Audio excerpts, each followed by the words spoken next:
প্রত্যেক রাজনৈতিক দলের সরকার আসে যায় আর কিছু তাদের ছাপ ছেড়ে দিয়ে যায়। যেমন ধরুন টিএমসি ক্ষমতা থেকে যাওয়ার পরে আমরা কি দেখলাম, টিএমসি পার্টি অফিস থেকে প্রচুর ভোটার কার্ড উদ্ধার হচ্ছে, যেটা থেকে বোঝা যাচ্ছে যে তারা এই ভোটার কার্ডগুলো ভোটের সময় ছাপ্পা মারার কাজে ব্যবহার করতো। বা অনেক নেতার বড় বড় কোথাও লুকানো প্রাসাদ বা বড় বড় হোটেল রেস্তোরাঁ সব উদ্ধার হচ্ছে, যেখানে বোঝা যাচ্ছে যারা তারা চুরির টাকায় অনেক কিছু করেছে, বড় বড় সম্পত্তি কিনেছে দেশে বিদেশে। এগুলো বোঝা যাচ্ছে আর কি যে এই দলের নেতারা ক্ষমতায় থাকালীন কি করেছে।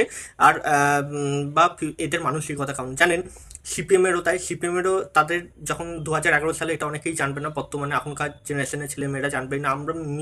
যেহেতু সেই সময় আমার সবে জ্ঞান হয়েছিল বা সেই সময় আমি মাধ্যমিক পাস করেছিলাম, তো তারপরে পরে সিপিএম সরকার যায় ক্ষমতা থেকে। তো সিপিএম যখন ক্ষমতায় যায় না, তখন আমরা খবরে দেখেছিলাম, জানেন কি উদ্ধার হয়েছিল।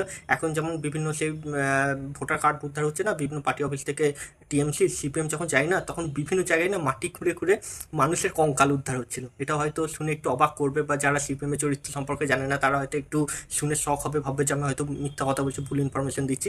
কিন্তু না, আপনারা দেখবেন সেই খবর এখনও রয়ে গেছে সোশ্যাল মিডিয়া বা পুরোনো ইউটিউব ভিডিও ঘাঁটলে দেখতে পেয়ে যাবেন সেই সময়কার খবর। প্রচুর, বিশেষ করে মেদিনীপুর জেলায় সিপিএমের এমন অনেক নেতা ছিল যারা না রীতিমতো সেই খুন করার জন্য বিখ্যাত ছিল। তারা কি করতো, রাতারাতি বিরোধী দলের নেতা কর্মী না হাওয়া হয়ে যেত, মানে খুঁজে পাওয়া যেত না।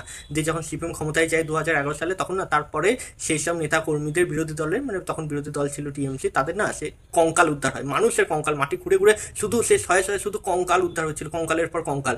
সিপিএম একদমই কোনো শিক্ষিত দল নয়, এরা হারমাদের দল। এরা এলে মানুষজন, টিএমসি যেমন যদি আবার ক্ষমতা আসে যেমন চুরি করবে, তেমনি সিপিএম যদি আবার ক্ষমতা আসে এরা আবার খুন করবে। তাই সিপিএম থেকে অন্তত সাবধান থাকুন, কারণ চুরির থেকে খুন কিন্তু আরো অনেক বড় ভয়ঙ্কর জিনিস। আর বিজেপি তো দেখেছি এসেই সুশাসন প্রতিষ্ঠা করার লক্ষ্যে এগিয়েছে।